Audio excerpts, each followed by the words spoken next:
ఇప్పుడు మొక్కు అంటే ఆ ఆపత్కాలమునందు నువ్వు ఒక సంకల్పం చేసుకున్నావు.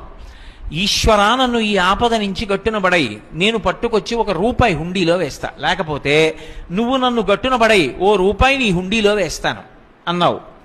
ఆపద నుంచి గట్టున పడిపోయావు. నీ దగ్గర కోట్లు నుండి ₹1 ఇస్తా అన్నావా? ఆ ఆలోచన ఉండదు. అందుకే చెప్పారు వ్యాపారము కాదు అని చెప్పాను.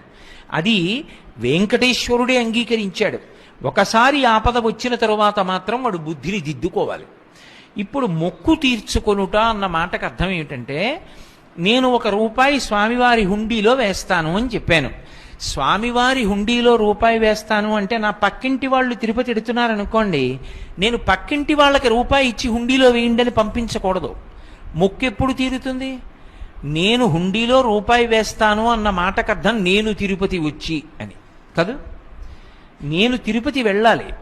నేను వెంకటాచలం వెళ్ళి స్వామిని దర్శించి, స్వామి నాకు కేవలము ధర్మమునందు అనురక్తిని ప్రసాదించమని ప్రార్థన చేసి ఈ ₹1 పట్టుకెళ్ళి హుండీలో వెయ్యాలి. అప్పుడు నా మొక్కు పూర్తవుతుంది. అంతేకాని ₹1 వేస్తానన్నాను కదండి, ₹1 పంపించేశానుగా, నా మొక్కు ఎందుకు తీరదు అని అడక్కు. ₹1 వేస్తాను అన్న మాటకు అర్థం నేను వచ్చి వేస్తాను అని. వేస్తాను, చేస్తాను అంటే నేనే